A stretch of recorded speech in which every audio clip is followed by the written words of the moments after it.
ಪೂಜ್ಯಾಯ ರಾಘವೇಂದ್ರಾಯ ಸತ್ಯಧರ್ಮರತಾಯ ಚ ಭಜತಾಂ ಕಲ್ಪವೃಕ್ಷಾಯ ನಮತಾಂ ಕಾಮಧೇನುವೆ. ನನ್ನ ಸಮಸ್ತ bits of India Kannada channel ವೀಕ್ಷಕರೆಲ್ಲರಿಗೂ ಕೂಡ ವಿಭಾ ಶೆಟ್ಟಿ ಮಾಡುವ ನಮಸ್ಕಾರಗಳು. ದಿನ ಭವಿಷ್ಯ ಕಾರ್ಯಕ್ರಮಕ್ಕೆ ತಮಗೆಲ್ಲರಿಗೂ ಸ್ವಾಗತ.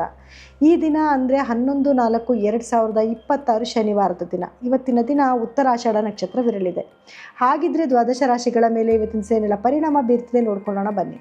ಮೇಷರಾಶಿಯವರಿಗೆ ಇವತ್ತಿನ ದಿವಸ ನಿಮ್ಮ ಕರ್ಮಸ್ಥಾನದಲ್ಲಿ ಚಂದ್ರನ ಒಂದು ಸಂಚಾರ ನಡೀತಿರೋದ್ರಿಂದ ವ್ಯಾಪಾರದ ಕಡೆ ಜಾಸ್ತಿ ಕೆಲಸ ಮಾಡುವಂಥದ್ದು ಅಥವಾ ಜಾಸ್ತಿ ಗಮನ ಕೊಡುವಂಥದ್ದು, ಅಥವಾ ಇವತ್ತು ದಿನವಿಡೀ ಬರೀ ವ್ಯಾಪಾರ ಇವತ್ತು ಚೆನ್ನಾಗಿತ್ತು ಬಿಸ್ನೆಸ್ಸು, ಸೊ ಹಾಗಾಗಿ ಕೆಲಸನೇ ಮಾಡ್ಕೊಂಡು ಕಾಲ ಕಳೆದ್ಬಿಟ್ಟೆ ಅನ್ನೋವಂಥ ದಿನ ಇವತ್ತಾಗಿರುತ್ತೆ.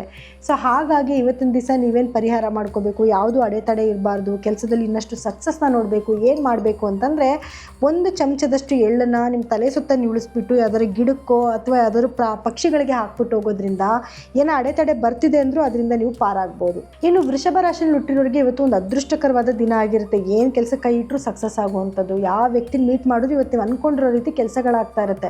ಸೊ ಇದೊಂದು ಖುಷಿಯಾದ ವಿಷಯ. ಸೊ ಒಳ್ಳೊಳ್ಳೆ ವ್ಯಕ್ತಿಗಳನ್ನೇ ನೋಡೋಣ, ಒಳ್ಳೊಳ್ಳೆ ಕೆಲಸಗಳನ್ನೇ ಮಾಡಬೇಕು. ಏನು ಮಾಡಬೇಕು ಅಂದರೆ ಇವತ್ತು ನಿಮ್ಮ ಮನೆಯಲ್ಲಿ ನಿಮ್ಮ ತಂದೆ ಅಥವಾ ತಂದೆ ಸಮಾನರಾಗಿ ಯಾರು ಇರ್ತಾರೋ ಅವ್ರ ಕಾಲು ಮುಟ್ಟು ನಮಸ್ಕಾರ ಮಾಡ್ಕೊಳ್ಳೋದು ಅಥವಾ ಅವ್ರ ಆಶೀರ್ವಾದ ತೊಗೊಂಡು ಹೋಗೋದ್ರಿಂದ ಕೆಲಸದಲ್ಲಿ ಇನ್ನಷ್ಟು ಸಕ್ಸಸ್ನ ನೀವು ನೋಡ್ಬೋದು. ಇನ್ನು ಮಿಥುನ ರಾಶಿಯಲ್ಲಿ ಹುಟ್ಟಿರೋರಿಗೆ ಇವತ್ತು ಅಷ್ಟಮದಲ್ಲಿ ಚಂದ್ರನ ಸಂಚಾರ ಇರುತ್ತೆ. ಸೊ ಹಾಗಾಗಿ ಸ್ವಲ್ಪ ಕೆಲಸದಲ್ಲಿ ಹಿನ್ನಡೆ ಆಗುತ್ತೆ. ನೀವು ಅಂದ್ಕೊಂಡಿರೋ ಕೆಲಸಗಳು ಬೇಗ ಆಗೋದಿಲ್ಲ, ಅಥವಾ ನಿಮಗೆ ಏನು ಕೆಲಸ ಮಾಡೋಕ್ಕೆ ಮೂಡಿರಲ್ಲ, ಮೂಡ್ ಫ್ಲಕ್ಚುಯೇಷನ್ ಆಗ್ತಾ ಇರುತ್ತೆ. ಸೊ ಉತ್ತಮವಾದ ಕೆಲಸಗಳು, ಅದರಲ್ಲೂ ಇವತ್ತು ಇಂಪಾರ್ಟೆಂಟ್ ಅನ್ನೋಂಥ ಕೆಲಸಗಳನ್ನ ಮಾಡದೇ ಇರೋದೇ ಒಳ್ಳೆಯದು.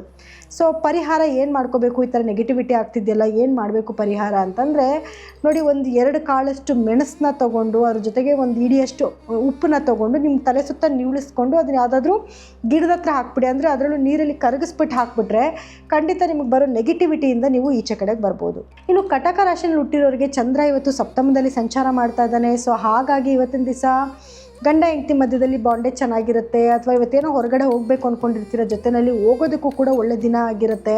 ಅಥವಾ ಗಂಡ ಹೆಂಡತಿ ಜೊತೆಯಲ್ಲಿ ಏನಾದರೂ ಒಂದು ಡೀಡ್ ಮಾಡಿಸ್ಕೊಳ್ಳೋದು ಅಂತಂದರೆ ಇವಾಗೇನೋ ಒಂದು ಭೂಮಿ ಖರೀದಿ ಮಾಡ್ತಿರ್ತೀರ, ಇಬ್ಬರ ಹೆಸರಿನಲ್ಲಿ ಹೋಗಿ ಅದನ್ನು ಖರೀದಿ ಮಾಡುವಂಥದ್ದು, ಅಥವಾ ಈ ರೀತಿಯಾದ ಏನಾದರೂ ಒಂದು ಪಾರ್ಟ್ನರ್ಶಿಪ್ ಬಿಸ್ನೆಸ್ ಏನಾದರೂ ಮಾಡ್ತೀರಿ ಇಬ್ಬರು ಜೊತೆಲಿ ಸೇರಿ ಅಂದರೂ ಕೂಡ ಸಕ್ಸಸ್ ಆಗುವಂಥ ದಿನ ಆಗಿರುತ್ತೆ. ಸೊ ಇವತ್ತು ನೀವೇನು ಪರಿಹಾರ ಮಾಡ್ಕೋಬೇಕು ಅಂತಂದರೆ ಈಶ್ವರ ಪಾರ್ವತಿ ಜೊತೆಲಿರುವಂಥ ಯಾವುದಾದ್ರೂ ದೇವಸ್ಥಾನಕ್ಕೆ ಹೋಗಿ ಬಂದರೆ, ಅಂದರೆ ಉಮಾಮಹೇಶ್ವರಿ ದೇವಸ್ಥಾನಕ್ಕೆ ಹೋಗಿ ಬರೋದು ಅಥವಾ ಅವರ ಮಂತ್ರ ಪಠನೆ ಮಾಡೋದ್ರಿಂದ ಕೂಡ ಇವತ್ತು ನಿಮಗೆ ಶುಭವಾಗುತ್ತೆ. ಇನ್ನು ಸಿಂಹ ರಾಶಿಯಲ್ಲಿ ಹುಟ್ಟಿರೋರಿಗೆ ಚಂದ್ರ 6ರಲ್ಲಿ ಸಂಚಾರ ಮಾಡ್ತಿದ್ದಾನೆ. ಸೊ ಹಾಗಾಗಿ ಇವತ್ತಿನ ಸಹ ನೀವೇನಾದರೂ ಉದ್ಯೋಗಸ್ಥರಾಗಿದ್ದರೆ ಕೆಲಸದಲ್ಲಿ ಪ್ರೆಷರ್ ಜಾಸ್ತಿ ಇರುತ್ತೆ. ನಾರ್ಮಲ್ ಪೀಪಲ್ಗೂ ಅಷ್ಟೇ. ಏನಂತಂದರೆ ಇವತ್ತು ಶತ್ರುಗಳ ಕಾಟ ಜಾಸ್ತಿ, ಶತ್ರುಗಳ ಬಗ್ಗೆ ಏನಾದರೂ ಒಂದು ಕೇಳೋದು, ಅದರಿಂದ ಸ್ವಲ್ಪ ಇರಿಟೇಟ್ ಆಗೋದು, ಮೂಡ್ ಸ್ವಿಂಗ್ ಆಗೋದು ಕೂಡ ಆಗ್ತಾ ಇರುತ್ತೆ. ಯಾವುದ್ರ ಬಗ್ಗೆನೂ ತಲೆ ಕೆಡಿಸ್ಕೊಳ್ಳೋಕೆ ಹೋಗಬೇಡಿ. ಇವತ್ತಿನ ದಿವಸ ನೀವೇನು ಪರಿಹಾರ ಮಾಡಬೇಕು ಅಂತಂದರೆ ಲಕ್ಷ್ಮೀ ನರಸಿಂಹಸ್ವಾಮಿಯ ದೇವಸ್ಥಾನಕ್ಕೆ ಹೋಗಿ ಬನ್ನಿ, ಅಥವಾ ಅವರ ಮಂತ್ರಗಳನ್ನ ಪಠನೆ ಮಾಡಿ ಸಾಕು, ಶತ್ರುಗಳ ಕಾಟದಿಂದ ನಿಮಗೆ ನಿರ್ಮೂಲನೆ ಆಗುತ್ತೆ. ಇನ್ನು ಕನ್ಯಾ ರಾಶಿಯಲ್ಲಿ ಹುಟ್ಟಿರೋರಿಗೆ ಚಂದ್ರ 5ರಲ್ಲಿ ಸಂಚಾರ ಮಾಡ್ತಿದ್ದಾನೆ. ಸೊ ಹಾಗಾಗಿ ಇವತ್ತಿನ ದಿವಸ ಮಕ್ಕಳ ಜೊತೆ ಕಾಲ ಕಳೆಯೋದು, ಮಕ್ಕಳಿಂದ ಏನಾದರೂ ಒಳ್ಳೆ ಸುದ್ದಿಗಳನ್ನ ಕೇಳುವಂಥದ್ದು, ಅವರೇನೋ ಚೆನ್ನಾಗಿ ಓದಿದ್ದಾರೆ ಅಂತನೋ, ಸ್ಪೋರ್ಟ್ಸ್ ಆ್ಯಕ್ಟಿವಿಟೀಸಲ್ಲಿ ಚೆನ್ನಾಗಿದ್ದಾರೆ ಅಥವಾ ಒಳ್ಳೆ ರಿಸಲ್ಟ್ ಬಂದಿದೆ, ಈ ರೀತಿ ಯಾವುದಾದ್ರೂ ಒಂದು ಶುಭ ಸುದ್ದಿಗಳನ್ನ ಕೇಳೋ ದಿನ ಆಗಿರುತ್ತೆ. ಸೊ ಇವತ್ತಿನ ದಿವಸ ನೀವೇನು ಪರಿಹಾರ ಮಾಡ್ಕೋಬೇಕು ಅಂದರೆ ಗಣಪತಿ ಮತ್ತು ಸುಬ್ರಹ್ಮಣ್ಯ ಸ್ವಾಮಿ ದೇವಸ್ಥಾನಕ್ಕೆ ಹೋಗೋದು ಅಥವಾ ಅವರ ಮಂತ್ರಗಳನ್ನ ಪಠನೆ ಮಾಡೋದ್ರಿಂದನೂ ಕೂಡ ಇವತ್ತು ನಿಮಗೆ ಶುಭವಾಗುತ್ತೆ. ಇನ್ನು ತುಲಾ ರಾಶಿಯಲ್ಲಿ ಹುಟ್ಟಿರೋರಿಗೆ ಇವತ್ತು 4ರಲ್ಲಿ ಚಂದ್ರನ ಸಂಚಾರ ನಡೀತಿದೆ. ಸೊ ಹಾಗಾಗಿ ಭೂಮಿ ಬಗ್ಗೆ ಮಾತಾಡೋದು ಅಥವಾ ವಾಹನಗಳನ್ನ ಖರೀದಿ ಮಾಡೋದು, ಅಥವಾ ಏನೋ ನಿಮ್ಮದು DL ಇರುತ್ತೆ ರಿನ್ಯೂವಲ್ ಮಾಡಿಸ್ಕೊಳ್ಳೋದು, ಗಾಡಿದೇನೋ ಇನ್ಶೂರೆನ್ಸ್ ಕಟ್ಟೋದು, ಈ ರೀತಿ ಬರೀ ಈ ಥರದ ದಿನಗಳನ್ನೇ ಇವತ್ತಿನ ಸಹ ನೀವು ಕಾಲ ಕಳಿಬೇಕಾಗಿ ಬರುತ್ತೆ. ಸೊ ಇವತ್ತು ನೀವೇನು ಮಾಡಬೇಕು ಅಂತಂದರೆ ನಂದಿಯ ಆರಾಧನೆ ಮಾಡುವಂಥದ್ದು. ಈಶ್ವರನ ದೇವಸ್ಥಾನದಲ್ಲಿ ನಂದಿ ಇರ್ತಾನಲ್ಲ, ನಂದಿ ಹತ್ರ ಹೋಗಿ ನಿಮಗೆ ಏನು ಅನಿಸುತ್ತೆ, ನಿಮ್ಗೆ ಏನು ಕೋರಿಕೆ ಇದೆ ಅದನ್ನು ನಂದಿಯ ಕಿವಿನಲ್ಲಿ ಹೇಳ್ಬಿಟ್ಟು ಬರೋದ್ರಿಂದ ಇವತ್ತು ನೀವು ಅಂದ್ಕೊಳ್ಳೋ ಕೆಲಸಗಳಲ್ಲಿ ನೀವು ಸಕ್ಸಸ್ನ ನೋಡ್ಬೋದು. ಇನ್ನು ವೃಶ್ಚಿಕ ರಾಶಿಯಲ್ಲಿ ಹುಟ್ಟಿರೋರಿಗೆ 3ನೇ ಮನೆಯಲ್ಲಿ ಚಂದ್ರನ ಸಂಚಾರ ಇರುತ್ತೆ. ಸೊ ಹಾಗಾಗಿ ಇವತ್ತಿನ ದಿವಸ ಧೈರ್ಯವಾಗಿ ಕೆಲವು ಡಿಸಿಷನ್ ತೊಗೊಳ್ಳುವಂಥದ್ದು, ಸೋಷಿಯಲ್ ಮೀಡಿಯಾದಲ್ಲಿ ಏನಾದರೂ ವರ್ಕ್ ಮಾಡ್ತಾ ಇದ್ದರೆ ಇವತ್ತಿನ ದಿವಸ ಏನಾದರೂ ಪೋಸ್ಟ್ ಮಾಡಿದ್ರೆ ಬೇಗ ಜನಗಳಿಗೆ ರೀಚ್ ಆಗುವಂಥದ್ದು, ಅಥವಾ ನೀವೇನೋ ಒಂದು ಮೀಟಿಂಗ್ ಮಾಡ್ತಾ ಇದ್ದೀರಲ್ಲ ನಿಮ್ಮ ಮಾತಿಗೆ ಬೆಲೆ ಬರುವಂಥದ್ದು, ಅಥವಾ 4-6 ಜನ ನಿಮ್ಮ ಮಾತನ್ನ ತುಂಬ ಚೆನ್ನಾಗಿ ಹೇಳಿದಾರಲ್ವ, ಇವ್ರ ಮಾತು ನಮಗೆ ತುಂಬ ಒಂದು ಒಳ್ಳೆಯ ಉತ್ತಮವಾದ ಮಾತು ಹೇಳಿದ್ರಲ್ವ ಅನ್ನೋಂಥ ಒಂದು ದಿನ ಇವತ್ತಾಗಿರುತ್ತೆ.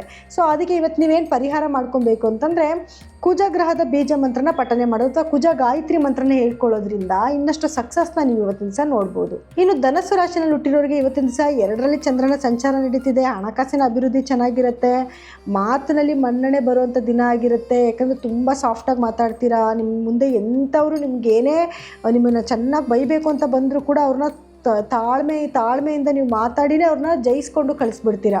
ಸೊ ಇವತ್ತಿನ ದಿವಸ ಏನು ಮಾಡಬೇಕು ಅಂತಂದರೆ ಈಶ್ವರನ ಧ್ಯಾನ ಮಾಡ್ಕೊಳ್ಳಿ ಸಾಕು. ಅಂದರೆ ಈಶ್ವರನದು ಓಂ ನಮಃ ಶಿವಾಯ ಅನ್ನೋಂಥ ಬೀಜಾಕ್ಷರಿ ಮಂತ್ರಗಳನ್ನ ಇವತ್ತಿನ ದಿವಸ ನಿಮ್ಮ ಕೈಲಿ ಎಷ್ಟು ಸತಿ ಹೇಳ್ಕೊಳಕ್ಕೆ ಸಾಧ್ಯನೋ ಅಷ್ಟು ಸತಿ ಹೇಳ್ಕೊಂಡ್ರೂ ಕೂಡ ಇವತ್ತು ನಿಮಗೆ ಸಕ್ಸಸ್ನ ನೋಡ್ಬೋದು.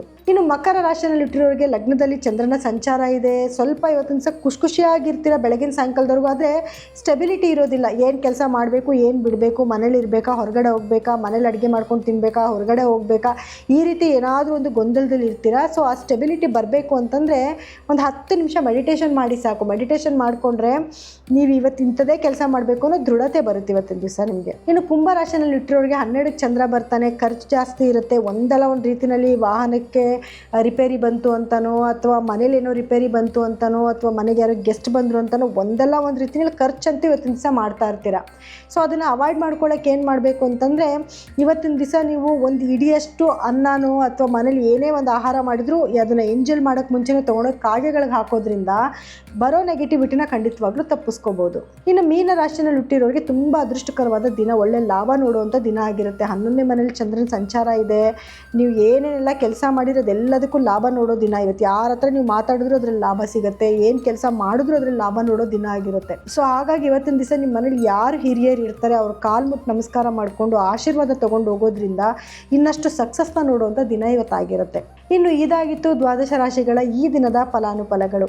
ಇನ್ನು ನಾಳಿನ ಫಲಗಳು ಹೇಳೋದಕ್ಕೆ ನಾನು ಮತ್ತೆ ಬರ್ತೀನಿ. ಎಲ್ಲರಿಗೂ ಕೂಡ ನನ್ನ ಧನ್ಯವಾದಗಳು.